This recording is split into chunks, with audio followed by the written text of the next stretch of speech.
Di mana titik tidak masuk akalnya? Di mana titik tidak masuk akalnya? Di mana titik tidak masuk akalnya? Sedap, dap, dap.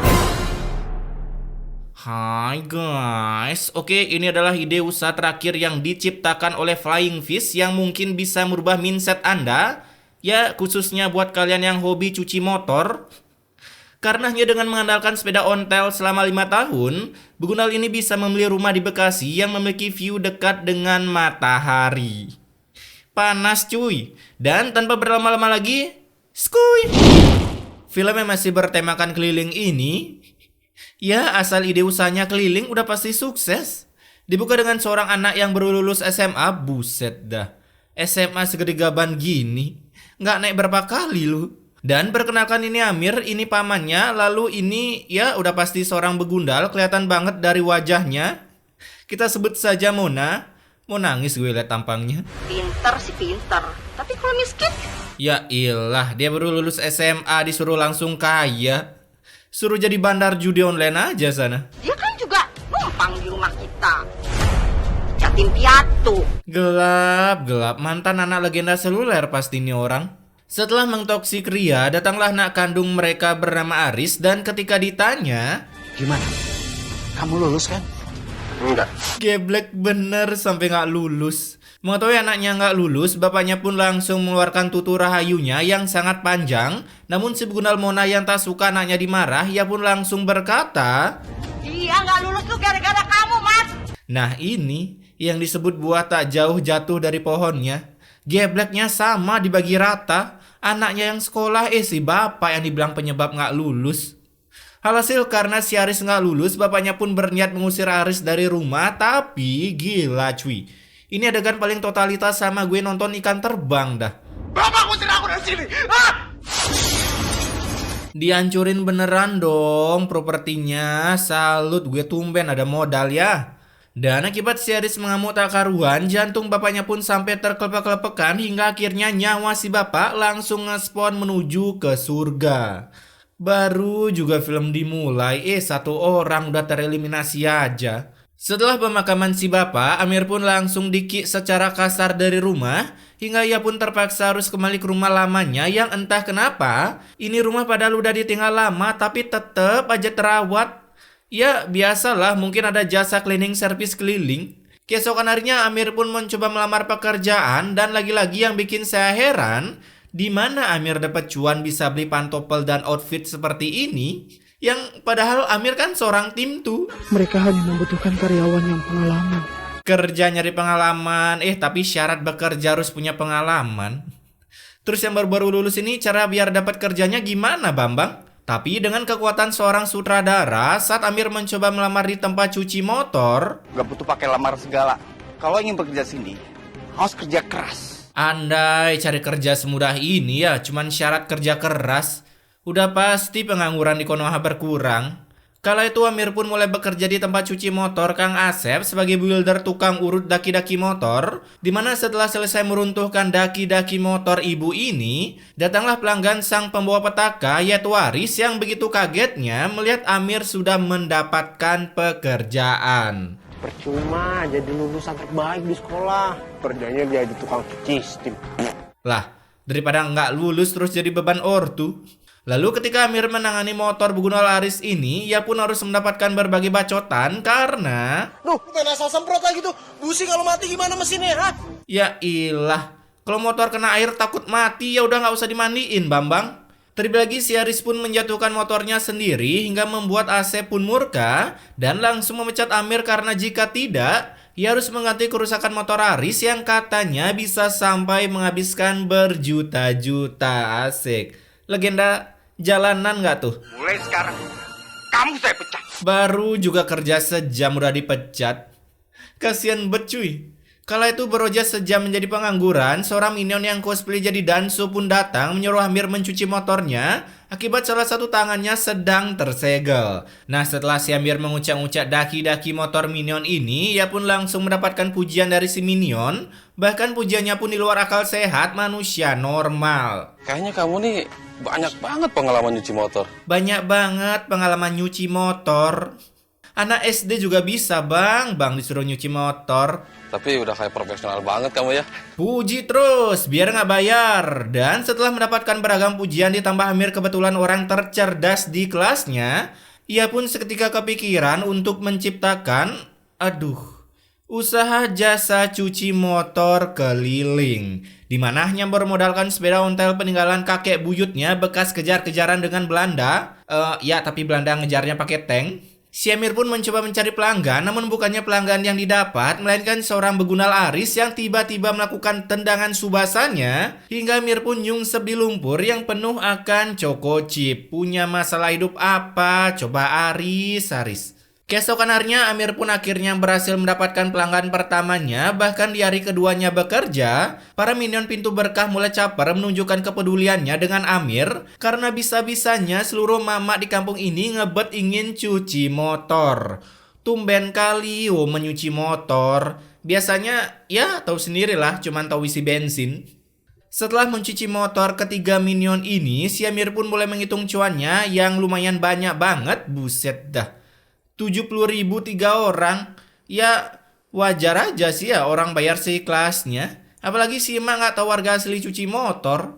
Di sisi lain Asep pun mulai marah-marah karena di tempatnya tak ada satupun pelanggan. Lalu datanglah 2 pegawainya sambil menyeruput teh si Sri, mengatakan kalau mungkin ini ulah si Amir yang membuka usaha cuci motor keliling. Jadi para pelanggan Asep mulai beralih haluan mencuci motor menggunakan jasa Amir. Ya ilah, lagian gak setiap hari kan orang cuci motor. Alhasil saat Amir mengendarai sepeda ontelnya, saya pun langsung datang untuk open war, di mana ia langsung ingin menggedik si Amir. Nggak kena, lalu menghancurkan barang-barang Amir. Tapi beruntung ada para minion komplek yang berdatangan hingga pergelutan ini pun bisa dihentikan. Nah, malam harinya keluarga para begunal pun membongkar berangkas milik bapaknya dan berhasil menemukan sertifikat rumah yang dimana rumah yang ditinggali Amir sekarang itu ternyata milik Bapak Aris yang dulu sempat membelikan Bapak Amir rumah sebagai hadiah tapi masih atas nama Bapak Aris. Kok nggak dibalik nama ya?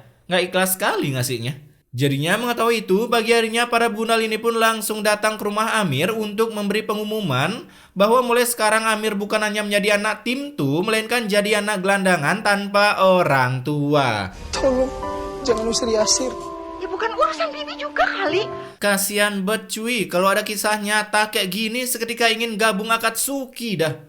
Malam harinya sambil goes menggunakan sepeda, sebuah sepeda motor berkecepatan kilat pun langsung menabrak Amir, membuatnya ngestun tak karuan. Tapi beruntung ada seorang bapak-bapak menolongnya lalu membawa Amir ke rumah si bapak. Yasir, merasa kalau Yasir tuh hidup sebatang kara di bumi ini. Ya iyalah, lu kan ya. Di sana mereka pun saling bertukar isi pikirannya, apalagi kebetulan si bapak ini adalah seorang duda yang ditinggal koit oleh istrinya, sedangkan anaknya berflicker entah kemana. Jadinya setelah mengetahui cerita keyatim piatuan si Amir, jiwa-jiwa belas kasihan si bapak pun mulai muncul sampai menyuruh Amir tinggal di rumahnya. Oh ya, kita sebut saja bapak baiknya bernama Pak Butet. Buset, Butet. Nah, di hari pertama tinggal dengan Pak Butet, Amir pun merasakan kasihan dengan si Butet. Butet nggak tuh? Karena usaha cuci motor Pak Butet mengalami penurunan pelanggan akibat cuaca di sana turun hujan. Lalu mengetahui keluh kesah si Butet, Amir yang memiliki akal mengalahkan sejarawan dan sejarahwati di dunia, ia pun mulai ingin membantu si Butet, di mana Amir mencoba merenovasi tempat Butet, mulai dari mengganti skin tembok bahkan mencoret-coret tembok si Butet dengan gambaran grafiti. Karena selain para pelanggan bisa mencuci motor, mereka juga bisa mengabadikan momennya dengan berselfie ria di tempat yang Instagramable ini. Asik, Instagramable nggak tuh? Hasil setelah memodif tempat cuci motor si Butet, besoknya para pelanggannya pun langsung bermunculan, dan sekali bermunculan membuat saya ingin menggedik cangkemnya karena bisa-bisanya berkata seperti ini. Ada kemajuan nih. Cuci motornya bagus bener. Cuci motornya bagus bener? Ini bukan asal ngomong lagi sih, tapi yang penting ngomong. Setelah Amir selesai mencuci motor salah satu minion, si minion berbaju hitam ini pun masih saja cangkemnya berbacot ria dengan kata-kata yang masih di luar nalar setelah merasakan betapa enaknya bersantai ria sambil mencuci motor. Tempat nunggu juga enak ya. Ada balenya kayak di pantai. Kayak di pantai. Udah gue bilang kan, yang penting ngomong aja. Udah dah bisa lolos kualifikasi jadi minion ikan terbang. Kalau di pantai mah beanbag kocak. Kalau balai kayak gitu noh di pos ronda atau markas PP. Malam harinya setelah selesai sholat, Amir dan Butet pun kedatangan tamu seorang kerabatnya dari kampung, di mana tujuan Minion ini mengajak si Butet kembali join ke kampungnya karena di kampung milik si Minion kebetulan sepi member. Alhasil dengan bujukan si Minion dan juga Amir, Pak Butet pun akhirnya mau pulang kampung ke tempat asalnya, sedangkan tempat cuci motornya dikelola penuh oleh si Amir. Namun setelah 1 minggu kemudian datanglah si Minion kerabat Pak Butet, di mana tujuannya sekarang datang untuk menyerahkan surat cinta dari Starla Kevin yang isinya kalau mulai sekarang Amir Diki dari rumah Pak Butet akibat rumah dan tempat usahanya akan dijual. Ya ilah, gue curiga sih nih sama kerabatnya si Butet. Diam-diam menghanyutkan pasti nih orang. Di sisi lain ada Asep yang sedang berkumpul dengan keluarga para begundal karena mulai sekarang si Aris ingin menginvestasikan cuannya untuk usaha si Asep yang katanya ingin memperluas usahanya yang awalnya tempat cuci motor menjadi tempat cuci motor, mobil, tronton, eskalator, gladiator, koruptor. Enggak. Koruptor mana perlu dicuci, orang ujung-ujungnya tetap kotor. Caks. Nah besoknya mulailah si Asep kedatangan banyak pelanggan, bahkan si bapak yang kebetulan lewat pun bisa tiba-tiba berniat mencuci motor setelah menerima tawaran dari Asep. Kita lagi ada promo, Pak. Boleh lah. Sini Mas, ayo Mas, mari Mas. Bisa-bisanya mau, emang cuan para minion ini tidak berharga ya. Dan setelah melihat pelanggan yang ramai, besoknya si Asep pun kembali menawarkan sebuah ide bisnisnya, di mana ia ingin memperluas lagi usahanya agar bisa mencuci pesawat terbang, helikopter, roket, dan juga UFO. Namun si Mona yang mendengar itu, ia pun langsung menolak, karena kebetulan sedang tak memiliki dana. Dana kita juga nggak ada. Bu Bos nggak usah mikirin dana. Biarkan uang yang bekerja dengan magicnya, Bu. Magic bapak kau. Udah tahu nggak ada dana, gimana caranya tuh dana bekerja secara magic? Kalau dananya nggak ada gimana? Saya takut banget kalau kayak gitu. Nanti kalau Ibu buka usaha yang baru lagi, Bu, lebih rame, Bu. Teori macam apa ini? Tolong dong, ahli ekonomi ini muridnya yang gagal dididik dikandangin dulu. Hasil dengan teori marketing dari cangkem Asep, si Mona pun akhirnya setuju dengan cara menggadaikan rumahnya dan seluruh kekayaannya agar bisa berinvestasi di tempat si Asep. Nah ini nih, bau-bau kemiskinan semakin mendekat. Di sisi lain, Butet pun kembali datang ke tempat cuci motor yang entah dari mana ini Amir dapat uang untuk buka usaha cuci motor. Padahal hidupnya baru berjalan 1 minggu kan. Di sana Butet pun bercerita kalau kerabatnya telah menipunya, di mana ternyata ialah yang menyuruh Butet menjual rumah, lalu uang penjualan rumah itu dibawa kabur oleh kerabatnya. Wah, minion pintu berkah otaknya pada kriminal ya. Jadinya karena sudah tak memiliki apa-apa, si Butet terketet-ketet ini pun hanya bisa memohon bantuan Amir agar bisa menginvitnya ke dalam kakaknya. Makanya, salah siapa suruh setuju Tetet? Keesokan harinya saat Amir menerima panggilan cuci mobil, ia pun begitu kaget melihat Aris yang datang ke sana. Karena ternyata pemilik mobil balap ini adalah pacar Aris sendiri. Alhasil karena Aris memang tak suka dengan Amir, ia pun langsung mengerjainya dengan membaretkan bodi mobil balap milik pacar Aris. Sehingga pacarnya yang melihat itu langsung berbacot ria dengan Amir. Pacar sendiri pun jadi korban Aris. Sekarang juga Mas pergi. Lah, sepedanya kenapa ditinggal? Di sisi lain, Butet pun kedatangan 2 ekor makhluk titan di mana mereka ingin meminta sumbangan untuk membuat pos kamling. Ya, seperti tentara rasa jeruk yang sedang viral. Tapi karena si Butet menolak lupa, ia pun harus terkena jurus senggol dong hingga nyetun berjam-jam di lantai beton. Sampai si Amir yang baru pulang pun begitu kaget melihat kondisi si Butet. Nah, ketika dibawa ke rumah sakit, ya ilah. Kalau bapak-bapak ini jadi dokter, kalian tahulah apa jawabannya. Mohon maaf. Nah itu, udah awal-awalnya udah pasti mohon maaf. Selalu kata-kata lebaran doang yang diucapin. Setelah si Butet terkutet-kutet mati, si Amir pun sangat bahagia karena sudah tak perlu menghidupi si Butet jadi irit nasi. Apalagi setelah 1 bulan berlalu, si Amir pun makin gacor parah karena jasanya selalu dipakai oleh para minion, bahkan seorang MC sekalipun. Terlebih lagi seorang MC ini yang sangat baik hati dan tidak sombong, ia pun sempat menawarkan Amir bekerja di showroomnya sebagai tukang cuci mobil. Ngomong-ngomong, kamu mau nggak kerja di showroom saya? Tapi apa daya, karena lebih baik jadi kepala kucing daripada ekor harimau, asik. Amir pun lebih memilih usaha bisnisnya sendiri daripada harus menjadi seorang budak. Di sisi lain, usaha bisnis ketiga begundal ini pun tiba-tiba harus mengalami kebangkrutan karena si Aris dan Asep gendeng ini selalu menggunakan uang perusahaannya untuk top up COC dan ML. Alhasil Asep pun harus mencari kerja yang baru lagi, di mana ia sekarang ternyata kerja di showroom mobil si MC bapak ini. Ya, sebut saja Udin lah ya. Begitu juga dengan Amir yang tiba-tiba berubah pikiran, menyetujui menjadi budak perusahaan. Ya ilah. Udah bagus bangun usaha sendiri, atur waktu kerja sendiri. Nah, mengetahui Amir kerja di sana, Asep Walker ini pun langsung melakukan pengdajalannya hingga membuat Udin marah dan berujung pengakian Amir dari sana. Kamu saya pecat. Buset, baru kerja sejam udah dipecat. Udah dibilangin enakan bisnis sendiri malah join. Kemudian setelah 1 tahun berlalu, ada anak dari Pak Butet yang tiba-tiba ngespon kembali di kampung sana setelah 20 tahun hilang bagaikan peristiwa G30S. Kala itu ia pun diberitahu kalau si Butet lah koit. Dan sebelum koit ia selalu dirawat oleh Amir, si anak pemilik ide bisnis di luar logika. Jadinya mendengar itu, anak Butet ini pun ingin membalas kebaikan Amir. Tapi sebelum ketemu Amir, ia pun ingin diantarkan terlebih dahulu ke makam orang tuanya untuk mengadakan party atas kesuksesannya sekarang. Ya, asal udah berjas sudah pasti kaya, gitu sih outfit orang kaya di universe ini. Di sisi lain, saat Amir mendelete daki-daki motor 2 preman bebelak ini, setelah selesai bukannya duit yang Amir terima, tapi justru si preman lah yang meminta bayaran ke Amir. Ya, namanya juga preman. Alhasil dengan kekuatan gerhana dari kepala si preman, Amir pun langsung diberi ulti badang. Namun beruntung ada anak Pak Butet dan Pak RT yang melihat kejadian itu, sehingga Amir bisa diselamatkan untuk dibawa ke rumah sakit. Beruntung anak Pak Butet ini memilih dokter perempuan, jadi kepala Amir tak perlu diamputasi walaupun sudah menerima beribu pukulan dan juga tergedik beton.